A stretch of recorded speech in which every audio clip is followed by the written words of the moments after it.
just my main camera here because I've got OBS running, which is what I'm streaming through. So hopefully y'all should have seen something change. I should now be in the bottom left, and there should be a presentation in front of you. Cool. All right. I'm not very familiar with Zoom, so if anything goes wrong, bear with me. Norfolk State actually didn't allow us to use Zoom for the last year. We've been using MS Teams and Blackboard. So I'm a little iffy on Zoom, so bear with me for not having the proper etiquette. But what we're going to be going through today is just some basics on presenting, building a professional presentation, how to record, stream, and then upload and share that with everybody. One of the key things about this is we're hoping that, you know, due to the vaccine being on heavy rollouts and starting to get out there, that this won't be the kind of the modern sort of lifestyle. We'll be able to go back to normal in-person things. Presentations can happen at conferences. Teachers can be in front of classes, all that kind of stuff. But one of the things that the pandemic has shown us, and the lockdown especially, is the amount of work that can be done remotely through webcams, through streaming apparatus like this. It's not the preferred method for everything. We've learned where it works and where it doesn't in most cases.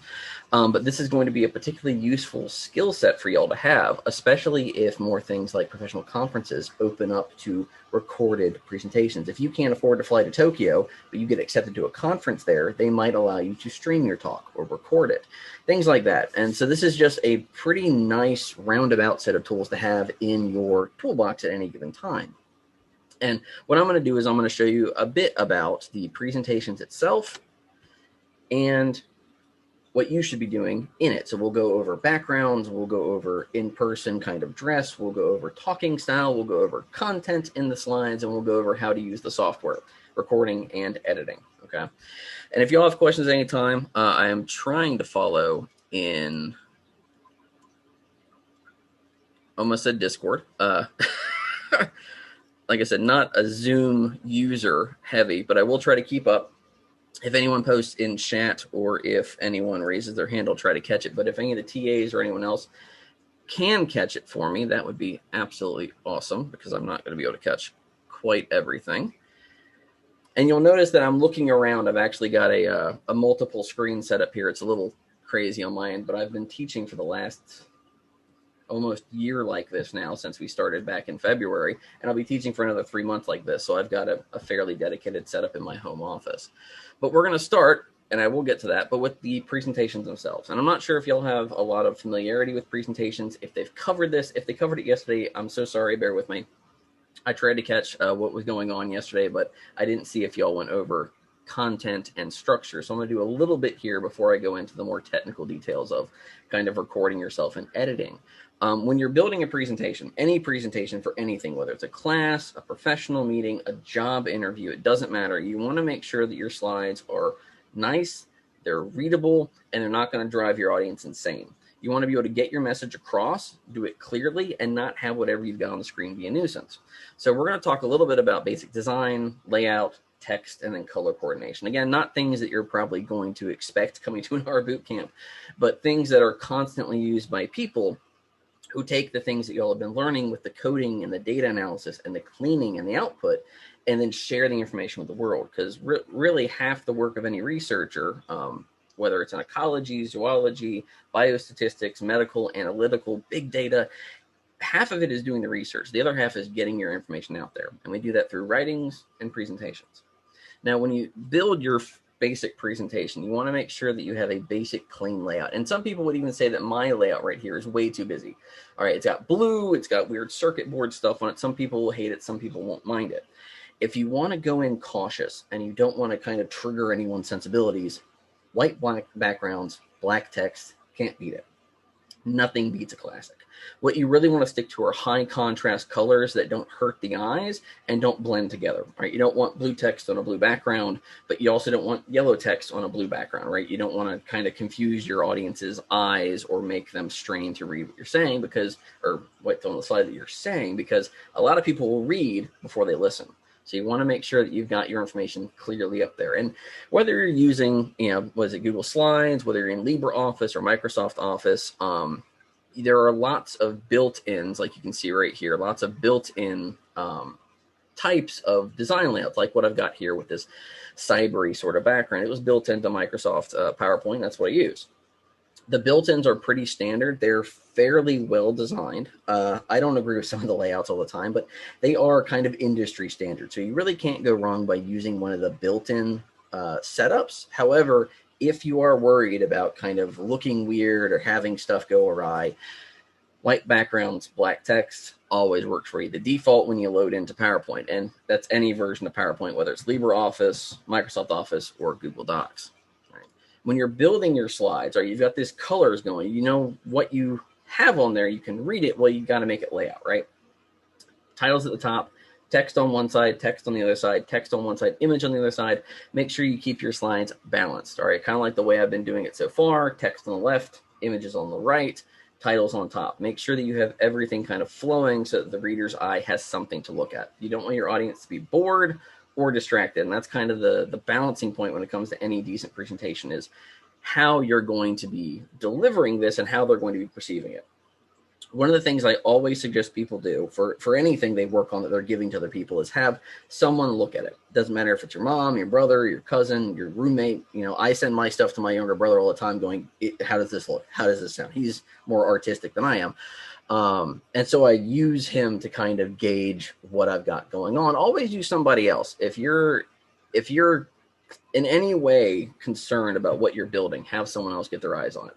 If you're working in a group, that's great because you have this kind of democratic process where one person builds something and everyone can kind of go, I don't think that works right. I think it's okay. And try to make something that works for everybody, right? Basic layout for most slides, at least the way I was trained, was like you got here, title at the top, 2 columns, text on the left, text on the right, or text on the left, and then images on the right. Again, give your audience something to look at. Now, that text should not fill up the whole space. You don't want what's called a wall of text. It's almost impossible to read, and it's very, very disconcerting, all right? People, when they look at this, they're going to try and read, okay, how many texts does this man have on here, rather than listen to me tell them how many texts I have on here, right? It's the same thing when you're giving a professional presentation. They'll read your slide because there's a paragraph on it rather than listen to you. And if you're dropping really, really good facts, that while it might be in there, you might want to get through it faster. You want to make sure that you are succinct, short, bulleted points. You want the bare minimum on your slide, just enough to give the audience what they need to know to get them on to the next part. So you can talk about, okay, COVID, beautiful. All right, what type of virus is COVID? Marvelous. Where did it originate? Beautiful. How long did it take to spread across the globe? Cool. When did they start building the vaccine? Whatever you're covering in terms of COVID, whether it's death rate, whether it's, specific kind of medical rates in your area, whatever facts you're covering, bullet by bullet by bullet by bullet by bullet. Your job as the presenter is to expound and flush out these bullets. You don't want everything you have to say on the slide. I know that's hard for some people because they use the slide like note cards, right? That's one of the things we always catch people as teachers is, are you reading off the slide? That's in every rubric, all right? Whether it's a college rubric, a middle school rubric, a high school rubric, doesn't matter, or a job hiring rubric. Are they reading off the slides? And a good way to prevent yourself from doing that is to have bullets. Glance at the slide, boom, you know where you're going next. Glance at the slide, boom, you know where you're going next. And give a little bit more than what's on there to keep your audience hooked to your voice, not necessarily the words that are up there, all right? When it comes to actually typing it out, you want to make sure that it's clear, and that's going to cover 2 things. It's going to cover font size and font type. These are different font types, as you can see here. These are some of the basic ones: Arial, Time, Impact, Veranda, Baskerville, Playbill. All right, people use these to make their titles pop or make their text stand out. Some people use Comic Sans, which is a huge mistake. Don't do it. It's there so you can see it, but don't do it. The key thing when you do a font selection is you want to make sure that you can read it at a distance. All right, now, given the way we're doing things now, y'all are reading this on the screen, probably somewhere between 5 and 12 inches from your face, maybe 2 feet if you're being really cautious, right? When we give this stuff at national conferences, I've got people 50 feet in the back of the room, right, trying to watch this. And so you've got to keep in mind your audience. Are you presenting in front of a classroom that seats 30 people? Are you in an auditorium that seats 5,000? Or are you talking to people who are on their computers? You want to make sure you pick whatever font is easiest to read. And I'll be honest, what most people default to is Arial, Times, the kind of standard. Sometimes you'll go with the Veranda. You can go with Calibri, which is the default for a lot of Word stuff. If you've got Adobe software plugged in, you've got a couple of options there. But the typical standbys are Arial and Times. They're clear, they're classic, they're very easy to follow. And again, Comic Sans is there as a joke. Don't ever use Comic Sans. But if you pick your font, right, then you got to worry about color size first, not color. That's coming next. What I've got here is at the bottom 12-point font, at the top 60-point font. All right, it goes off the side, but that's to illustrate the purpose. You want to make sure that your text is legible, size and font. So this is all Arial font here, and you can see exactly how easy it is to read these different font sizes and how each of them are a little bit more difficult. The font size that I use is 60 for the title here and about 38 or 40 for my text. But you can see I jump around from 12 to 18 to 28 to 32, 44, 54, and then 60. So you can see exactly how much space this text takes up. Now, the key thing is you want to make sure your stuff is legible and you get your points on the slide. So trying to balance between a 30 or a 40 or a 50 for your body might come down to how many words you have. All right, if you've got 4 bullets, make the text bigger. If you've got 17 bullets, well, maybe split that up into different slides. But if you've got 5 or 6, maybe drop that font size. I know PowerPoint does it. Other slide presenter programs might too, but it'll auto adjust the font size as you add more bullets, as you add more text. And sometimes that can be a little annoying. There are ways to go around it, but it's a good kind of built-in measure to make sure your text fits on the screen. But even if you do that, even if you let it do the auto adjust, you got to make sure it's readable. And the easiest way to do that is literally to put it on your screen and just back up. Stand back a few feet. Can you read it? All right. The more legible it is, the better, because you want to make sure that everyone, no matter if they're this far away from the screen, you're nearsighted kind of guys like me, or whether they're back from their computer watching this as they're cooking dinner, can read your slides. All right, and that's the thing that we have to deal with in this kind of virtual age with recorded and live streamed events is you don't know what people are doing. In a classical setting, you could see everybody, right, in a classroom or in an auditorium. But here, you don't know if someone's in the next room. You don't know if someone is staring at the screen. All right, some folks might be, 2 rooms away right now listening to me. I do not know. And so you've got to try to account for what's going on. And when you do that visually, font style, font size, and font color are big. And you can see now, I've got an array of different colors here, from our standard black and white at the bottom all the way through a purple, a yellow, a couple of oranges there. One's a bit more ruddy than the other, and then a teal. And you can really see how that teal fades into the shading on the background, right? You really lose it around the word now at that question mark because it's gone, all right? Depending on your screen, it might pop out more than others, but what you really want to focus on is the contrast. How easy is it to read? Because you do not want to induce eye strain on anyone watching your presentation. All right, it's the same if you're doing a YouTube video or a Twitch stream, or if you're doing a professional presentation. You want your colors to work together to pop so that they can read what you've got up there, but not do it in such a way that makes them nauseous. All right. And you can try this. You can just go and you can play with the colors. It's on the home tile in PowerPoint. You can just change the colors, highlight the text, change the color, or highlight, right-click, change the color. Either way works. But pick a color that works for you. Excuse me. Now, I will say that most of your default kind of templates come with a very nice contrasting font color. All right, it's already built in. Mine defaulted to white, and I left it there because it's a nice kind of contrast, keep using that word, but it pops out real nice, right? It stands out. It makes you be able to see it. Black would have worked too, as you can see at the bottom. But if I tried to be a little artsy-fartsy and gone with a purple or a yellow, it may have worked, but it also may have made some of you go cross-eyed if you're trying to read it for too long. So really make sure that you test this stuff out. And that's the big thing that I'm going to come back to at the end, is make sure that you beta test this on yourself. Can you read what you're doing? Doesn't matter if you've got it memorized. Can you read it? Can you stand back and read it and understand what's up there? Can you make sense of it just by looking at it? It's a really big problem that a lot of folks have when they're building presentations, is they want to make them look good, right? They want to make them attractive and stylish, but you've also got to make sure that you make it in such a way that it's understandable. That's the whole point of these things, is to convey information, not to wow people because you know how to make things dance across the screen, right? You want to be able to convey some sort of knowledge, and by making things flash, dance, jump around, and underline themselves like I just did, it doesn't really get the point across, right? It just makes it kind of confusing, especially if you have a wall of text combined with multiple animations. I've been at conventions and conferences where people, and one of my lab mates is, I'll give you a story. When I was a PhD student, another PhD student, not really apt at presenting, dark blue background, dark yellow text, Comic Sans, every letter transitioned on its own. It was a nightmare. It was so hard. He was he was in the same lab I was in, so I had to sit through his talk. But God, was it horrible. And you'll see this if you go through enough presentations. Even as a student, if you do go to conferences, if you do go to different kind of things, events where people are showing presentations, you'll see someone who thinks they're bedazzling everybody with their magical PowerPoint skills, and it really just makes it look tacky. You want to be professional. You want to make yourself look good, right? You want to know what you're doing and be confident in it. You don't want to do whiz bam bow to try and draw people in, because it just tends to turn people off, right?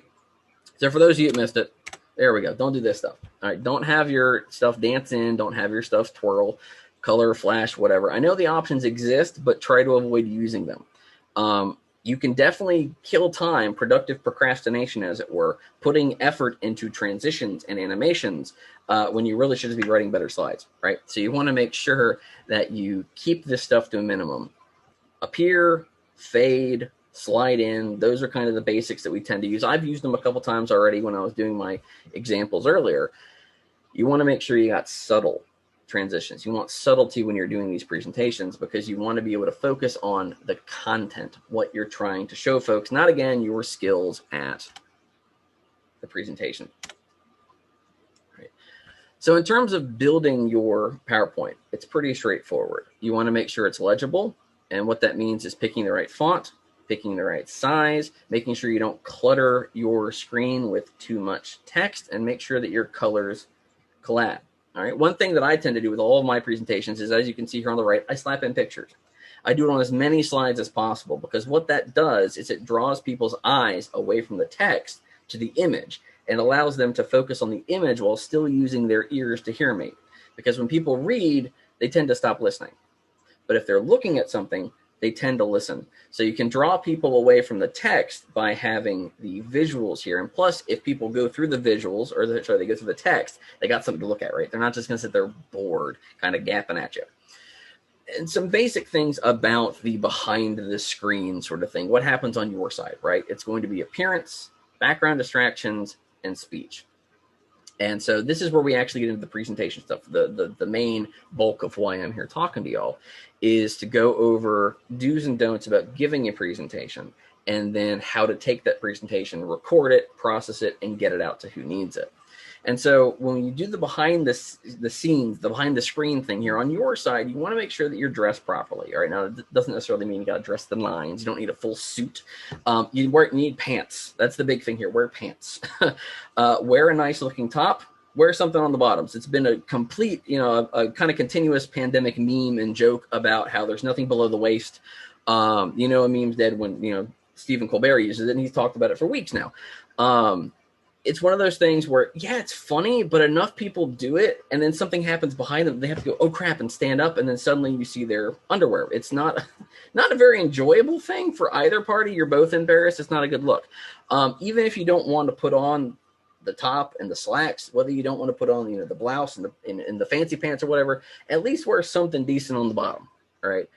And make sure that you are dressed to look professional, all right? You don't want to wear a lot of baggy clothes. You don't want to wear, a lot of logos and name brand stuff. I'm supporting the university I work on, which is acceptable.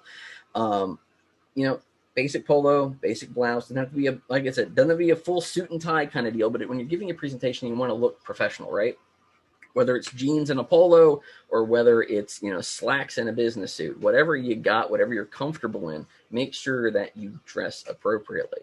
You want to make sure that you look like you know what you're doing, and that you're confident, not just in what you're talking about, but also in the way you're delivering this. All right. There's a bit of showmanship to presentations, regardless of whether it's online or in person. So you want to make sure you look the part, but don't be caught. Like I said, don't be caught out that if you've got to stand up, right, that you're not properly dressed, because you don't want to accidentally show someone your backside. And with regard to that, you want to make sure you've got your distractions as minimized as possible. All right. Shut the doors. which I just realized I've left mine open, but my son's as grandma, so I'm a little free here. If you got kids running around, you know how this works. They tend to run in and scream at the least opportune time. Something always breaks. You got to go run deal with a crying child or whatever. But you want to make sure that your backgrounds are fairly clean, right? Now, I've done a little bit of a cheat. I've covered all the junk behind me in my office with a sheet, all right? White sheet, whitish background, it works fairly well. What you can also do is this, though, and this is another just simple way to do it, is just aim your camera at a wall.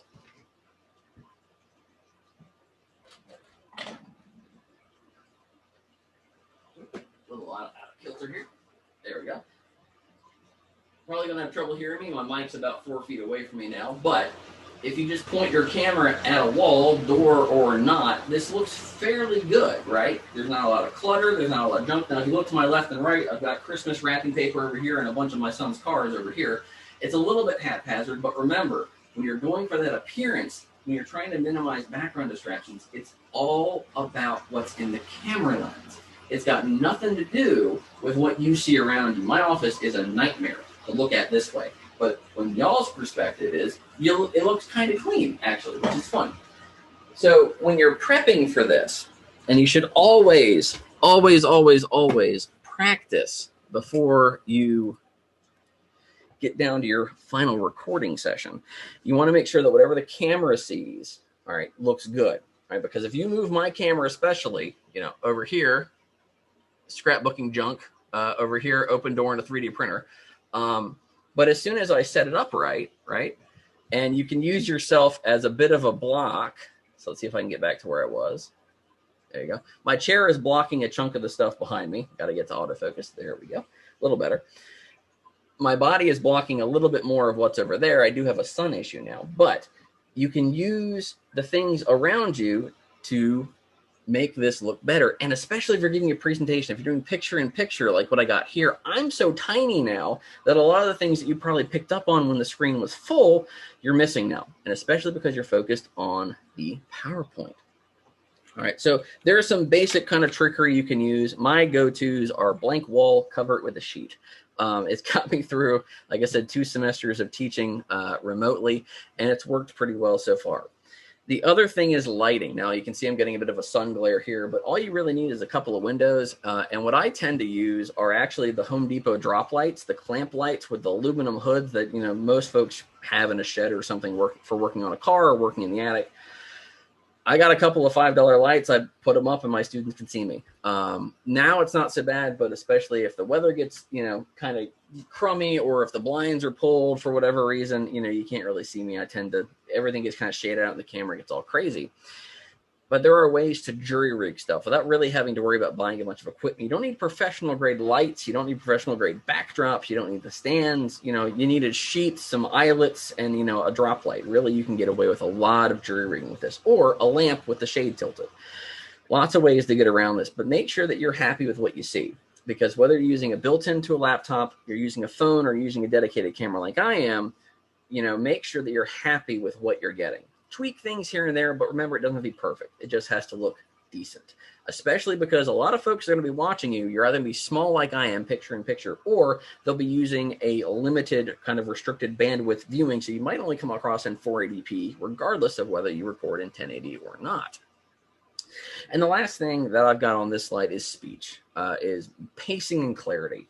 I have a problem where I talk too fast. And especially if I'm tired, I kind of get a mush mouth thing going on. I get a decent drawl in there, and tend to lose a lot of my consonants. And it's very, very, very, very A-I-O-U kind of sounding. But you want to make sure that when you're doing a presentation, especially if it's a recorded one-off deal, make sure that you're rested or jacked up on caffeine. That works too. But then you got to worry about talking too fast. So you got to try to balance the pace, the volume, and your cadence. Like I said, I built up a bit of a pattern. I know where my mic is. I know kind of how to angle myself. I know how to look at the camera. It'll take a lot of practice for y'all if you're not used to doing it, but you will get it. Even if you get frustrated, even if the setup's not perfect or you don't like the way it works, because you're working all off of a phone and it's 3 feet away from you, trust me, it'll be okay. Just get it done. That's the main thing. And get it done as best as you can. And hopefully I'll go through a few things that can help you kind of tweak it to make it a little bit better. but make sure that you are as good as you can be. Make sure that you're speaking loud, speak clearly, and with a good pace. And I know if y'all have public speaking problems, for some of you it goes away. Staring at a camera removes that public speaking issue. For some of you it makes it worse because you don't know how many people are going to watch you. Remember, you can always start over. When you're doing a recording, you can always start over. It's not live.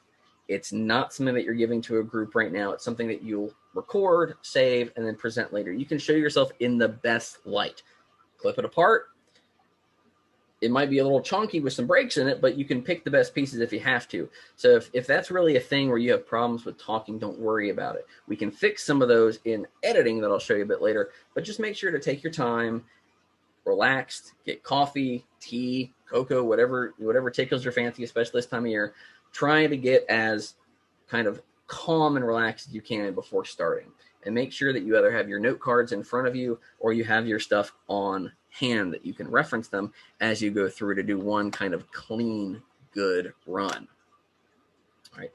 Now, that's you, right? That's your presentation. How to build the presentation itself, how to deliver the presentation. You're talking, your background, you're recording, all that stuff. Now we're going to talk a little bit about some of the limitations you might hit. You could be the best orator in the world, all right? But if you've got a crummy mic and a crummy camera, it might cause some issues for you. So I'm going to talk a little bit about your options. Now, I know we're dealing with a mixed bag of folks here. There are high schoolers here, there are college students here, there are teachers here, professionals. I deal with a similar mix when I do my other stuff too. So it's not that odd, but we're all dealing with a different kind of capacity. All right. In some cases, you just can't go out and spend $500 on a set of monitors, right? That's not realistic for most people. You can't just go buy a new laptop because you don't like the webcam, or maybe you can't afford an $80 webcam, or if you can, you don't have a $100 computer to plug it into. We've all got our limitations. But whatever you got, I'm going to try to give you options on how to make the best you can with the recordings, all right? So we're going to talk a little bit about different setups. We're going to talk about phones and tablets, laptops and desktops, the different kinds of cameras, integrated and dedicated, and the different kinds of mics, integrated and dedicated. Because a lot of you not a lot of you, some of you may not know what you got, right? And so you may not know that when you buy a webcam, there's a mic in it. You may not know that there's a mic in your laptop. Hopefully, there's a mic in your phone if that's what you're using, but everything nowadays basically has a camera and a mic in it, all right, which is moderately terrifying, but that's all crypto security anyways. I won't go there. Whatever you're dealing with, there are ways to make it as best as you can, right? And so when you're dealing with, say, a phone or a tablet, all right, you got some pretty basic options, all right? Set it away from you on a stand, hit record, then run, and you can clip out the part where you're running later. Use the front-facing or the rear-facing camera, whatever you want. You can even use earbuds if you've got any kind of Bluetooth or even wired headphones like I've got here. If they've got an inline mic, you can use that inline mic to pick you up versus using the phone that's 3 feet away from you. You can tweak it using objects like that. If you're using a tablet, same thing. If you've got a headset, you can use that. Cameras are a little bit better on tablets because they're bigger and they tend to have a little bit better of a mic depending on what you're dealing with. But again, you're going to set it up away from you. You're going to walk, right? So when you're dealing with a phone or a tablet, something that's sitting further than a couple of feet away from you in some cases, you want to make sure you project. Talk a little bit louder, talk a little bit slower. Make sure you deliver as best you can for the mic you got, all right? If you've got a laptop, usually with the webcams, you can adjust them at only a couple feet away, and usually the mic inside will pick you up. It should be a little pin dot either up near the power button or up near the camera, depending on your model. All right. If you've got them built in, cool. All right. But if you don't want to use your phone and you don't have a laptop with a built-in, so you're working with a desktop or an older laptop like most of mine are, you might have to pick up a webcam. Maybe you've got one from a friend or a family member, or you just picked one up last time you were out. These are plug and play. All right, you plug them into the USB port, it auto registers the camera, and boom, you're ready to go. All you got to do is get the camera app open and hit record. And it's the same thing on all of these. Now, if you really want the best kind of audio, video, of course, a dedicated external camera and mic are best. All right, if you've got a DSLR, you've got a nice 5700 Nikon or something, they actually have programs that'll turn it into a webcam. So you can get really nice 4K image quality. You can control the lens, all that craziness. I don't do that because I have a much older camera. But if you've got these things, the independent kind of dedicated camera, and then what I've got over here, which is my mic, you can see it right here. one of these fuzzy things on top. You know, these are the best to pick up.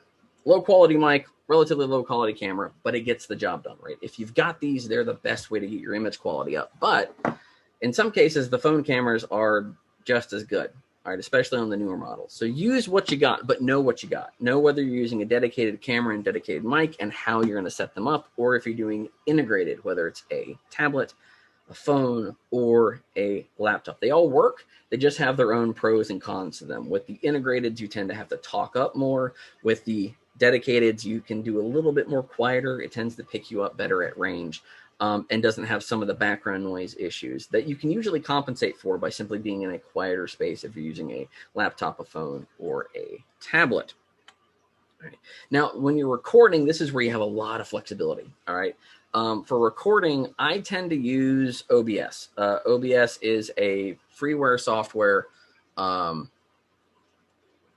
the infinite screens here.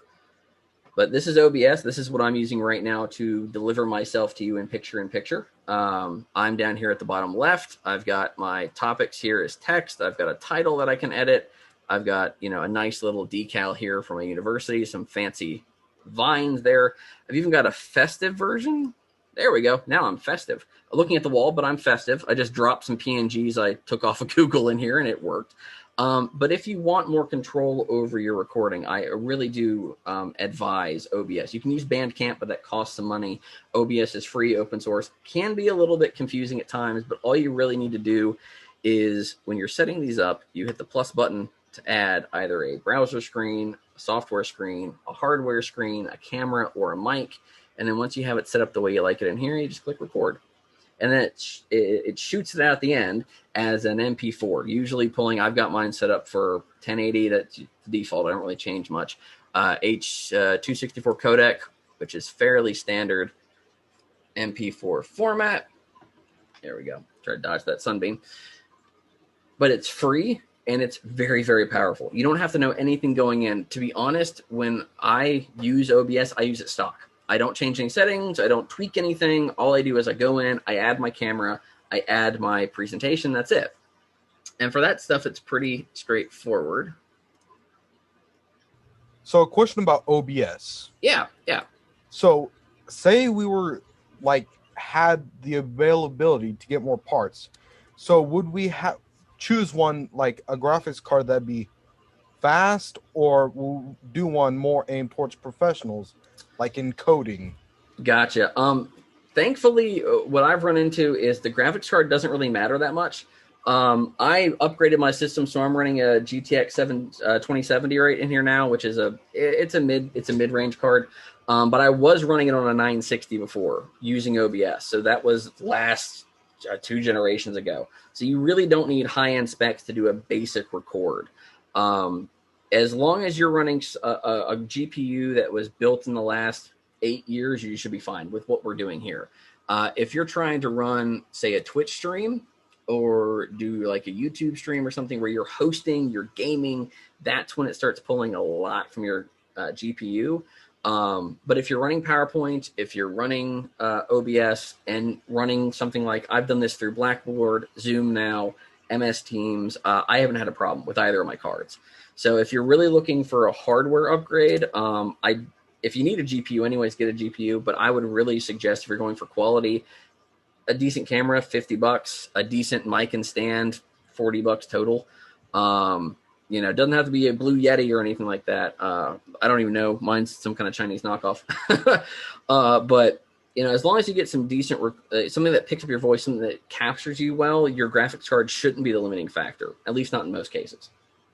Well, I was wondering what the difference would be between a performance one and the NVIDIA Quadros. Oh, yeah. So for recording at this level, nothing. Because you're not doing things that are really intensive. Now, if you were taking these recordings, putting them into Adobe After Effects and really hammering all the different kind of transitions, the images, the effects, like professional level editing, the professional line of cards, the Quadros, would do you much better than, say, a kind of a gamer oriented, just because of how the processors and cores are set up. But in terms of what we're doing, I would suggest for y'all to get a multi-purpose card. Get a standard mainstream kind of consumer grade card that you can use for gaming, 4K video watching, things like that. I wouldn't put extra money into a professional grade card if you're only doing this for COVID. You know what I mean? If you want to go into video editing really hardcore, you might want to look into that. But in terms of just getting by until we're out of this whole thing, if you're going to upgrade your GPU, I would just go with kind of a mainstream consumer card. Yeah, I was curious because as a programmer, I usually deal with GPU processing. Mm-hmm. I didn't know a difference between accuracy and speed would do anything video-wise. Gotcha. Not that I've seen at this level. Like I said, I don't do a lot of video editing. I use Premiere because I know the layout, but I don't go into After Effects or anything that's really, really GPU intensive. For running OBS and then running the open source stuff I'll show you later, no difference at all. So use whatever you got. Yeah, it should not hurt you either way to just do this kind of stuff. Now, again, if you want to go the professional route, the quadras and things like that, the things you would use for programming, or whether you're doing GIS or hardcore data analysis, they would probably serve you better on that end. But for this, a multi-use GPU is perfectly fine. So Stephen, yeah, I see your slide. So the OBS doesn't do editing? So OBS is my recording software. Okay. So it is, I love it because it's free, but it's also got a lot of utility to it. Right now you can see at the bottom, it's my Zoom has popped up. But down here, you can see this is the input from my mic. I can do speaker input. I can do any kind of input I want. So you can really tweak this stuff if you get into it. But if you look at all the elements I've got here, I can turn them off. So my text is gone. My title is gone. My monitor's gone. My frame is gone. You now can't. Oh, you shouldn't hear me, but you can. I don't know why it's visible. My NSU logo is gone, and then I'm gone. So you can really tweak these to kind of make it your own by adding these different elements to it. And so I've got a microscope hooked up here. I've got PowerPoints. So you can see just, that's not working right now. Let me turn my monitor back on. There we go. So you can change all these different inputs. And actually, if we do that down here, you should be seeing a black screen. Yes, it is a black screen. Yeah, so let me just add a sec. Well, if you turn off the mic in OBS, it shouldn't cut out on Zoom because Zoom's getting the actual mic rather than the recorded audio. Yep. But you can see here, now you're just seeing OBS a lot. And all I did was I added this middle monitor here, but I can add anything back in here that I want. So if I just do video capture device, add existing, Logicam, now you're looking at me. Do the same thing. Oops.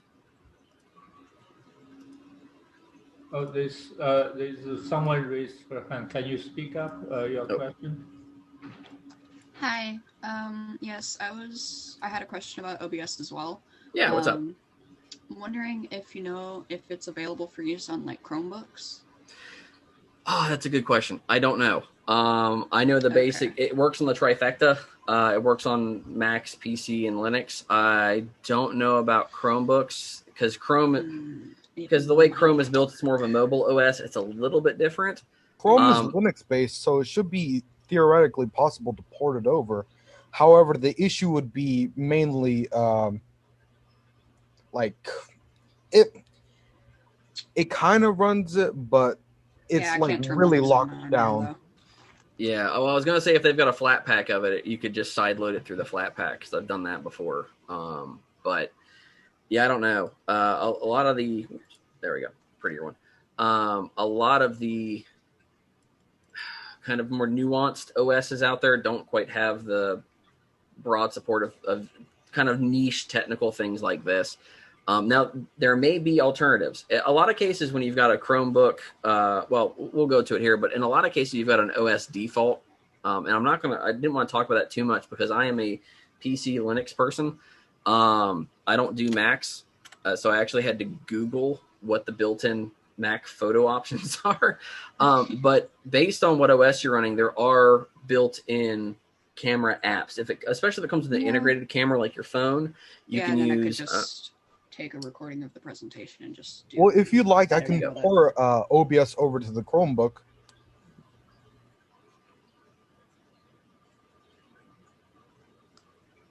I'm sorry, I didn't hear that. I said that if you'd like, I can port it over to Chromebook because I happen to have a Chromebook laying around. I'm not sure if I'd be able to get it from you though.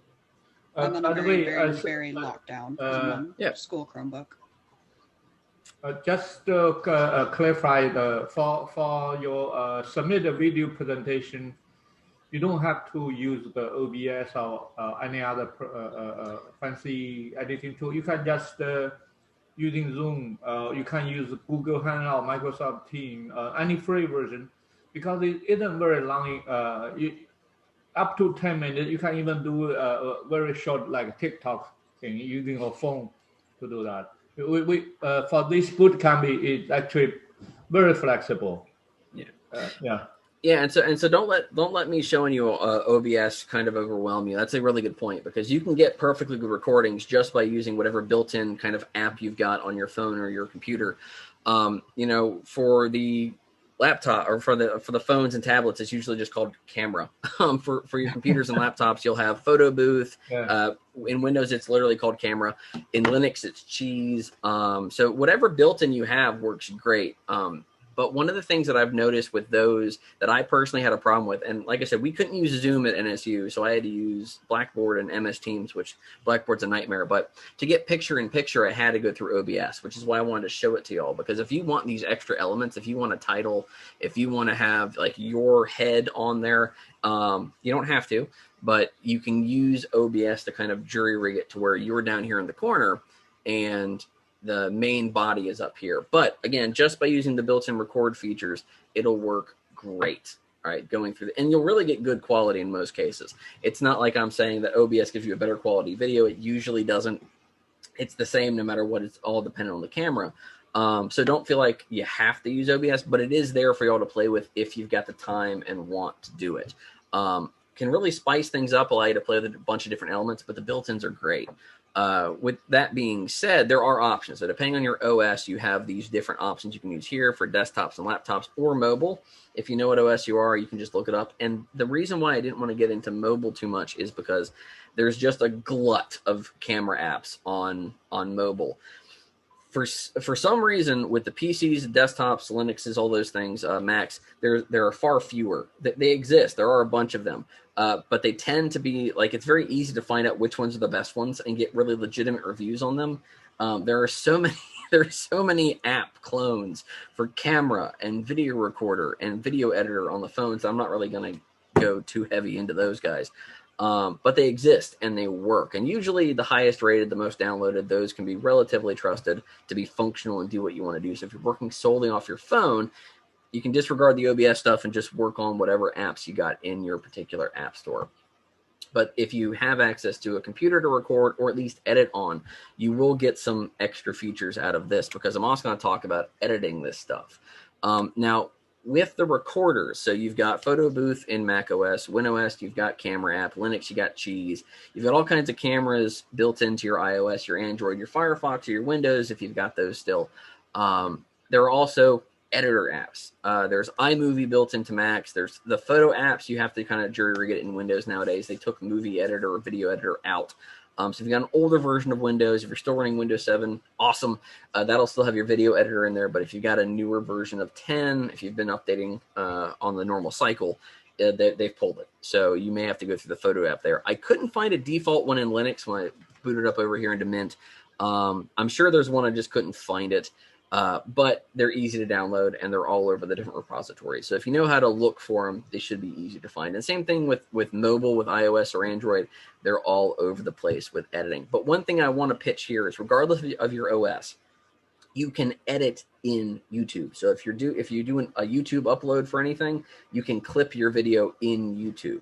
And so you can clip off the ends if that's all you need to do. Very, very simple. I've done it with my stuff. I uploaded my whole last semester to YouTube. I would record, then edit, then upload. It was a nightmare, but I did it. So there are basic editing features in YouTube as well if you use that as a host, but there's all these kind of OS specifics.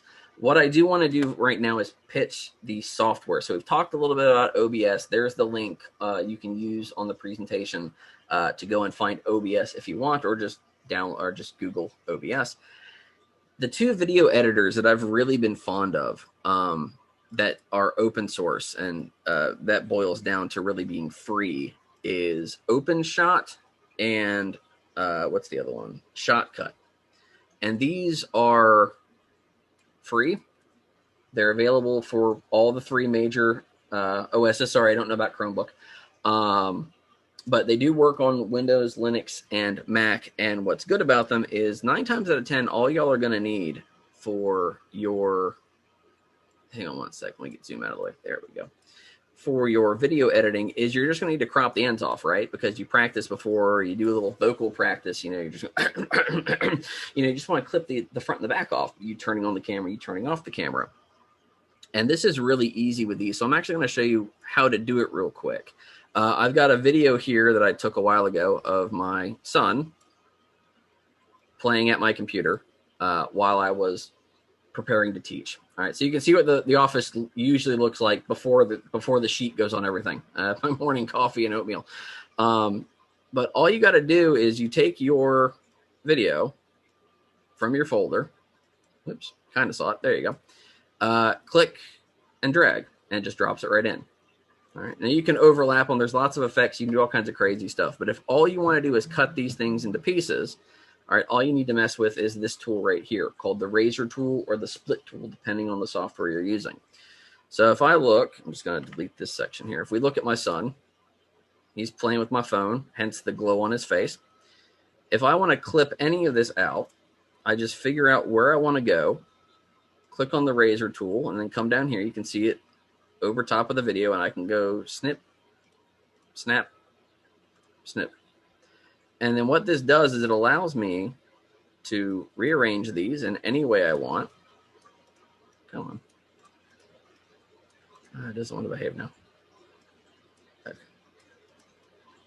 That one just doesn't want to move. Anyways, it also allows me to delete them. I just hit the delete key. You could also right-click, remove. So you find where you want to go. You split off the part you don't want. And then you move what's left to time 0. And you're good to go. Right. For most of you, that's the basic of what you're going to do. It's most of what I had to do this last semester, right? I had to clip off the part where I was preparing to teach, clip off the end after I had taken all my questions and shut down everything, and I was just kind of fumbling with the camera to get at the part that I needed to leave. And so what this allows you to do is this allows you to take one single recording for all of your practice runs, right? You sit there and you start talking. You screw up. Okay, start over. Talk, screw up. Okay, start over. And you can go into the software and just hack out all the parts you don't want. And like I said before, if you're if you have issues with public speaking, and maybe you get almost all the way through your presentation, and then we're at the end, you screw up. And you're like, oh, okay. And you don't want to do it again, right? Well, you don't have to. All you got to do is find the part where you screwed up, clip out the rest of it, and then start over. All right. So like with my son here, just going to hit Control Z to get the pieces back. If all I want is this part right here, all I got to do is delete the others. But if there's a part in here that, I don't want to keep in the middle, I can split and split. There we go. And then I can remove the part I don't want and then just smash the two parts I want together. So this allows you to go to any part in your talk, fumble, but then just cut off everything after that and then take out just the mistake. So that way you've got good followed by your redo at the end. You can slap it together. And there may be a bit of a jump cut. It might be a little striking, but as long as you're the same distance from the mic, same kind of basic recording setup, the audio won't be too different. As long as you don't change clothes, you won't confuse too many people. But one of the things a lot of these offer is the addition of transitions. So you can actually do like a fade transition. So it fades between that cut. So it's not quite as jarring. A lot of the open source software has a lot of free plugins and add-ons and things that you can tie in if you want. But if you just need it for cutting, the tool's already in there. You don't have to go very fancy. You don't have to be a professional at it. You just have to know you want the razor or the snip tool to cut out the parts you don't want. All right. Now this right here is OpenShot. All right. Like I said, this is available for the Trifecta, the Linux, the Mac, the PC. Free, easy download, especially on decent internet. Downloads really quickly. Does not need an internet connection to function, so it's completely kind of your basic kind of app. It doesn't have this online only kind of restriction, but it is free, open source, no ads, no craziness. You know, if you're coming from a mobile market, that might surprise you that something free doesn't have ads. But that's it. Pretty basic standard stuff. Utilitarian to say the least, but it does the job well. And so that one's called OpenShot. All right, and here's the website right here, openshot.org. The other one that I suggest y'all using is Shotcut. Shotcut is very similar, has a little bit more sophistication to it. This looks a lot more like Adobe Premiere than than the OpenShot does. So this will give you a little bit more in terms of kind of flexibility with tools and availability, allow you to play with some settings that you might not be able to play with in the OpenShot. However, this interface could be overwhelming to some people. This could be very, very unsettling if you're just getting into this. To do a project in this, it's a little different. Basically, what you want to do is you want to type in here in the middle where it says new project, right? And you want to hit start, so give it a name. You can change the view mode. Default is 1080p, 60 frames per second, pretty nice quality. You can change where you're saving it to. This is my default C drive. And that's it. All right, it starts a project. I'm going to do the same thing I did before. I'm going to bring over a picture of the video of my son. There he is, being a 2-year-old. And we just need to do the exact same thing. So you want to make sure that you have this video down here in your timeline. In the OpenShot, we dragged it straight to the timeline here. I dragged it here first to just kind of view it, but you always want to make sure you drag it down here to one of these timelines. All right. And then same thing like we did before, we can cut it, but this one's a little different. This one doesn't give you a razor tool where you can go in and just kind of hack it up piece by piece. You need to make sure that your timestamp, this little white line, is where you want it to cut.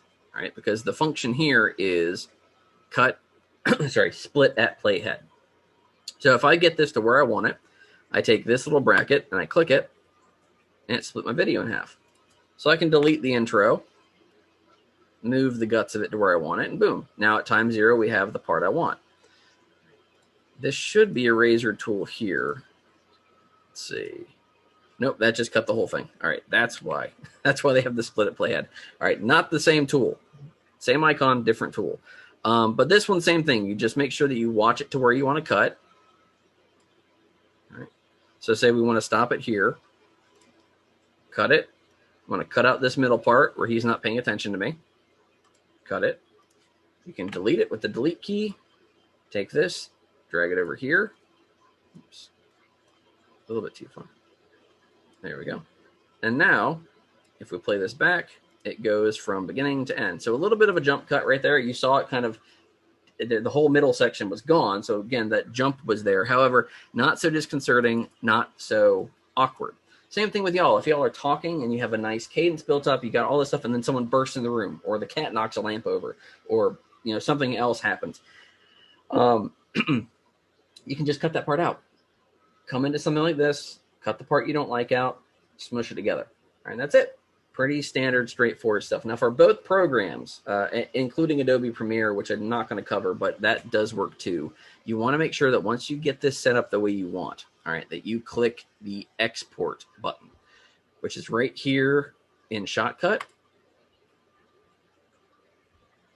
Which should do something. It does something eventually. And in OpenShot, it's file export. So you want to export your video. All right. Now for both of these, they'll ask you what your file name is, where you want it saved, and then if you want to change any of this stuff. Basically, MP4 H.264 is great. H.265 is a little smaller, but it's just a little more heavy on the processing on your end. You can make it 720 or any of these others. You can take it down to DVD, which is roughly your 480, 576 kind of frame. 720, you can do any of the stuff you want. But again, most people who are going to be watching this, they're probably going to be watching it in potato quality anyways. And so 1080, 720 is a nice mix. But if your computer can't handle rendering this at that level, drop it down to 480, you should be fine. And once you hit this export button, right, it will run. All right, now, depending on the quality, depending on the settings you change here, it may take longer or shorter, and depending on the length of your clip. All right, I've sat here before and I've because I record my hour-and-a-half lectures, I would let Adobe Premiere run its processing for about an hour and a half. Basically, it would be processing it in real time. These guys, especially with what you're going to be doing, it may take 2-3 minutes, maybe 4, to process it. You're not doing a whole lot of effects. Basic clipping should be good to go. And then all you got to do is find, for this one, unnamed project.mp4 under my users folder. All right, that's where this is. Exact same thing for Shotcut. Here's the export function. So you click export, it pops up this window here. We can configure it if we want to. If we don't, we just hit the export file function. Now, I'm not going to hit export on Shotcut because Shotcut has its encoder takes a little bit longer and is more resource intensive because it's doing a couple extra things in the background versus the one shot. Shotcut tends to default to 1080 60 FPS, which is a much higher quality than the 720 60 FPS that OpenShot defaults to. So I'm not going to hit export here, but all you would do is you'd basically leave this the same, change it if you want to configure it. But like I said, default is just fine, and then hit export, and then go find it. And all right, this one's done. Analyze it. And that's it for editing. Click and drag your file in, and then do your basic edits. The big things with most editors is you want to make sure that you're saving in MP4 and potentially MOV, I think works really well. If you're recording in MKV, which is a great shell to use, it will not allow you to edit them in some software. So MP4 is usually the most flexible one. Fairly standard and default in a lot of systems. So if you have the control when you're recording to change it to MP4 through the settings, do that. But you can always find converters online or software that will work. Shotcut was really forgiving. I think Shotcut worked with MKVs. Both these should work with MOVs. They'll definitely work with MP4s because that's what I had before. But they should play nice with whatever files your recorders default at. But for editing, that's really all y'all really need to worry about is just kind of clipping the ends off, right? So when you hit the export, you can change the resolution, make it smaller for a smaller file size. You can make it the same whatever you're recording at. I'm streaming at 1080, so my settings are usually defaulting to 1080 at the output resolution. But if you have a camera that can't do 1080, the one looking at the wall maxes out at 720, so it's pretty standard that you have one or the other. If you have a really nice one, you can go up to 4K, but you don't really need to record in 4K for a basic presentation. No one's going to be looking at you that hard. But the default settings, 720, 1080 are great. MP4 format is the most flexible, the easiest to use. H.264 is great. H.265 is the newer variant. It just makes it a little smaller. So if you see those options, normally default is fine, but you can change those in most of them just by basically hitting those export setting features like I showed you in the programs. The last thing I want to talk about is know what you're dealing with. All right. If y'all are giving presentations, make sure you know what software you're using. To give presentations to people, to talk to people like I'm talking to you, I've used Skype, Top Hat, Blackboard, WebEx, MS Teams, and then some Cisco product that I hope I never use again. You're the first time with Zoom, so yay. But all of these different software that different universities, different groups require work differently, and they have different limitations, which is why I said when I went to Blackboard, I used OBS to stream. So I'm going through OBS into Blackboard to stream to my students because they couldn't see me, and they were just staring at a PowerPoint listening to my voice for 50 minutes. And I emote a lot, and I've got the hands going. It wakes them up at 8 a.m. For my classes, I also add things like your test is tomorrow in topics, so it tends to help. But y'all don't necessarily need that. All right, and that's what was mentioned earlier is don't feel like you have to go fancy.